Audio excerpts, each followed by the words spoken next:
बांग्लादेश में हिंदुओं की क्या हालत है वो बता रहे हैं कि बांग्लादेश में हिंदुओं की स्थिति लगातार खराब हुई है। पिछले कुछ वर्षों में, पिछले कुछ सालों में अगर हम देखें तो 1991 में हिंदुओं की आबादी करीब 22% थी। ये ग्राफिक्स के जरिए भी हम आपको दिखा रहे थे, बता रहे थे।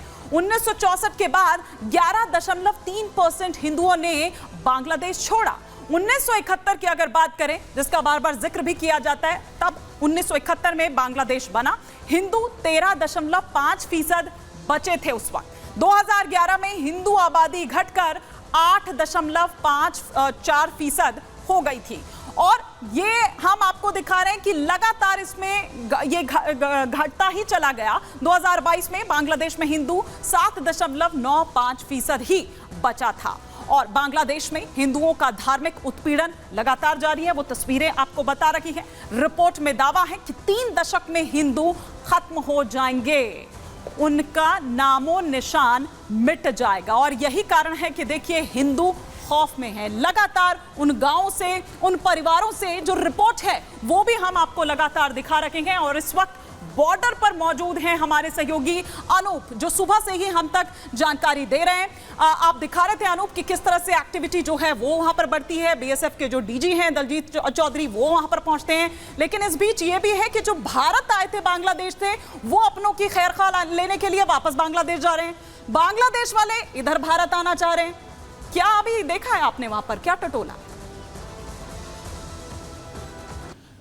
देखिए हिमानी, मैंने जिन जिन लोगों से बातें की, ज़्यादातर लोग जो वो थे जो बांग्लादेश के थे और भारत आए थे और भारत से अब बांग्लादेश वापस लौटे हैं। हाँ, वो संख्या कम है जो हिंदू जो भारत के थे, जो बांग्लादेश में थे, वो आज कम लौटे हैं। लेकिन हाँ, ज़्यादातर बांग्लादेशी यही कहते नजर आए कि भारत बहुत अच्छा है, बहुत बेहतर है बांग्लादेश के हिसाब से। और अब बांग्लादेश में जो कुछ हो रहा है ये कहीं ना कहीं बांग्लादेश के भविष्य को खराब कर रहा है। लेकिन सबसे अच्छी बात आपको बताऊँ, आपने जो बात बताई कि हाँ हिंदुओं के मंदिरों को तोड़ा जा रहा है, हिंदुओं पर अत्याचार हो रहा है, उनको परेशानी झेलनी पड़ रही है। लेकिन सबसे अच्छी बात जो मैं आपको बता रहा हूं, इन सब के बीच जिस बॉर्डर पर मैं खड़ा हूं, देखिए फुलबाड़ी ये चेक पोस्ट है, इसमें मंगलवार और शनिवार को जो परेड होती है दोनों सेनाओं की, वो आज भी हुई है। थोड़ी देर पहले यहां आज भी हुई है। बॉर्डर पर शांति है। भले ही बांग्लादेश में ढाका या फिर दूसरे अलग जगहों पर जो हंगामा हो रहा है, हिंदुओं पर अत्याचार हो रहा है, लेकिन बॉर्डर में एक अलग मिसाल देखने को मिल रही थी। वो परेड अभी भी थोड़ी देर पहले हुई है और यहां पर बिल्कुल शांति है। जो लोग आ रहे हैं उनको आने दिया जा रहा है, जो जा रहे हैं उनको जाने दिया जा रहा है। लेकिन बेवजह किसी को ऐसा नहीं है जो हिंदू हैं या फिर भारतीय हैं उनको जाने से रोका जा रहा है कि फिलहाल एडवाइजरी है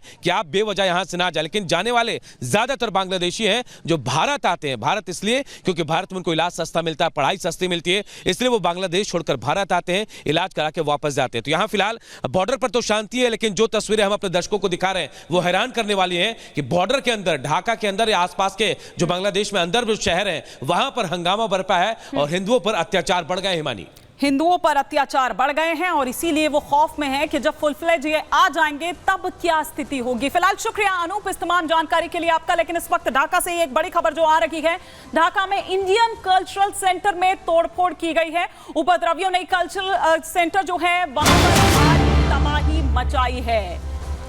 major general VK Datta sir, मैं ये समझना चाह रही हूं कि जब सेना के कंट्रोल में है स्थिति, सेना ने अपने हाथ में सब ले लिया है, तो फिर ये कैसे हो रहा है? ये छूट दे दी गई है क्या? ये कोई मैसेज इसके जरिए दिया जा रहा है? बिल्कुल, देखिए ऐसा है कि सेना के प्रमुख ने कल जो भाषण दिया था, उसने रिक्वेस्ट किया था भाई जितने परबदी आप वापस चले जाएं, शेख हसीना चली गई है और जल्दी से जल्दी हम इंटरम गवर्नमेंट बनाएंगे और जो भी अत्याचार हुए हैं या ज्यादती हुई है उसकी इंक्वायरी की जाएगी। लेकिन इसके साथ साथ में मेरे को अचंभा ये है कि एक जो ऑर्गेनाइजेशन, एक स्ट्रक्चर, एक कॉन्स्टिट्यूशनल अथॉरिटी जो प्रेसिडेंट है बांग्लादेश के, जो सुप्रीम कमांडर है आर्म फोर्सेस के, वो वहाँ मौजूद हैं। ये जो है जैसे प्रेसिडेंट रूल बन सकता था, प्रेसिडेंट रूल के तहत जो आर्मी, नेवी, एयरफोर्स, जो पुलिस वगैरह है, वो पूरे लॉ एंड ऑर्डर को कंट्रोल करती है। उसके बाद जैसे इलेक्शन होने का समय होता है, 3 महीने में हो, 6 महीने में हो, अंडर प्रेसिडेंट रूल हो सकती थी। वो इंटरम गवर्नमेंट बनाने की कोई ज़रूरत नहीं थी। तो अभी सेना का एक बहुत बड़ा रोल था। हमें पूरा भरोसा कि अभी भी बांग्लादेश की जो आर्मी है वो सक्षम है कि इस चीज़ को काबू कर पाए। और अभी जो बांग्लादेश की आर्मी तो है, सर पहले ही कर लेनी चाहिए थी। ये स्थिति इस हद तक आनी ही नहीं चाहिए थी। और बार बार हम ये कहते हैं कि ये वही आर्मी है जो हमेशा से शेख हसीना को सपोर्ट करती रही है, लेकिन ये वही आर्मी है जो 45 मिनट का अल्टीमेटम दे देती है और 15 साल से सत्ता पर काबिज शेख हसीना को उखाड़ फेंकती हैं। सत्ता से उखाड़ फेंक दिया जाता है। मैं लौटूंगी आपके पास मेजर जनरल संजय सोई, आपका रुख करूं उससे पहले एक बड़ी खबर यहां पर आ रही है। बांग्लादेश के हालात पर यूरोपीय संघ ने चिंता जताई है। बांग्लादेश ने अल्पसंख्यकों पर जो हमले किए हैं उसको निंदनीय बताया जा रहा है। बयान जारी कर अपनी चिंता व्यक्त की है ईयू ने। ये तस्वीरें हम यहां पर दिखा रहे हैं और एक quick reaction major general Sanjay Soi मैं आपसे इस पर चाहती हूं। नहीं, बिल्कुल देखिए जिस प्रकार से वहाँ पर अत्याचार हो रहा है, कितनी फोटोएं कितना वो दिखाओ, जिस प्रकार से परसेंटेज कम हो रहे हैं, मैं पूरा यकीन है कि जिस तरह से लोग इनसिक्योर फील करेंगे, वहाँ पर सुरक्षित नहीं महसूस करेंगे। और जो सरकार की जिम्मेदारी है कि उनके लिए सभी नागरिक समान होने चाहिए, चाहे हिंदू, मुस्लिम, सिख, क्रिश्चियन, तो वहाँ पर अगर एक धर्म के साथ इस तरह से होता है तो नेचुरली वो कहाँ जाएगा। तो ये बात आज पूरी दुनिया को समझनी चाहिए, क्योंकि अगर इस तरह का कट्टरवाद बढ़ता रहा तो आज सिर्फ एक रीजनल इंस्टेबिलिटी वाली बात भी हो जाती है कि इस इलाके में शांति के लिए बहुत बड़ा खतरा हो सकता है, और एक तरह से ह्यूमन राइट्स वाली बात तो है ही है। तो यूरोपियन यूनियन को इस तरह का प्रेशर पूरी दुनिया को, बल्कि मैं कह रहा हूँ, बनाना चाहिए वहाँ पर जो सेना के ऊपर, कि आप क्या कर रहे हैं जब आप वहाँ पर इस समय में हैं, क्यों नहीं ये लॉ एंड ऑर्डर को कंट्रोल कर पा रहे, क्यों नहीं इस तरह की हरकतों को रोक पा रहे, और क्यों नहीं जिस प्रकार से जगह जगह आग लगाई जा रही है, लोगों को मारा जा रहा है, उनको कंट्रोल किया जा रहा है। तो एक तरह से यहाँ फेलियर है सेना का जो, और देखा जाए तो जिस तरह से तख्ता पलट हुआ है, ये एक इंटेलिजेंस का भी फेलियर है बहुत बड़ा, क्योंकि कई सिम्टम्स तो आ रहे थे, खबर आ रही थी कि धीरे धीरे बढ़ता जा रहा है जमात इस्लामी का। और ये क्यों जो बार बार आपने सवाल उठाया ना सर, इस क्यों का जवाब भी मैं आप ही से लूंगी। आप दोनों यहाँ पर हमारे साथ हैं और आप हमें इस बाबत विस्तार से जानकारी दे रहे हैं, क्योंकि कई सवाल खड़े हो रहे हैं। और खुद अगर हम शेख हसीना के बेटे की बात करें तो वो भी उस ओर इशारा करते हुए नजर आए थे। मैं आऊंगी उस पॉइंट पर, लेकिन एक और बड़ी खबर जो इस वक्त आ रही है, बांग्लादेश हिंसा की जांच कराने की मांग की गई है। ब्रिटेन ने संयुक्त राष्ट्र से की है जांच की मांग। बांग्लादेश में हिंसक घटनाओं की जांच हो, यह ब्रिटेन की ओर से मांग की गई है। और शेख हसीना को शरण देने की जो स्थिति है वो स्पष्ट नहीं है। तो ये तस्वीरें कि किस तरह के हालात हो गए हैं, उसके बाद बैठकों का दौर भी जारी है।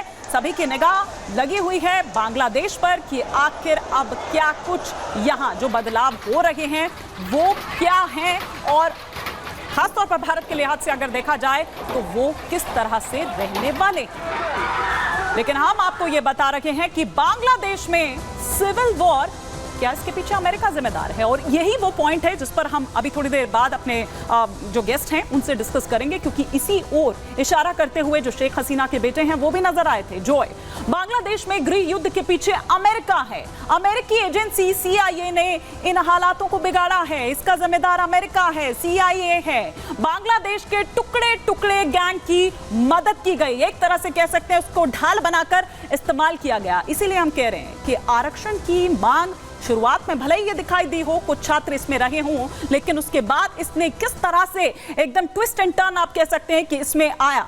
आंदोलन का सिर्फ नाम था, लेकिन किस तरह से टुकड़े टुकड़े गैंग द्वारा वो हाईजैक कर लिया जाता है। टुकड़े टुकड़े गैंग को कौन सपोर्ट करता है इसमें? टुकड़े टुकड़े गैंग से बांग्लादेश में हिंसा कराई जाती है और CIA ने चुनी हुई सरकार को गिरा दिया, उसे सत्ता से बेदखल कर दिया। हिंसा जो ये कर रहे थे, ये जो उपद्रवी हैं, इनको ढाल बनाकर सरकार को गिरा दिया। बांग्लादेश में कत्लेआम के पीछे CIA है।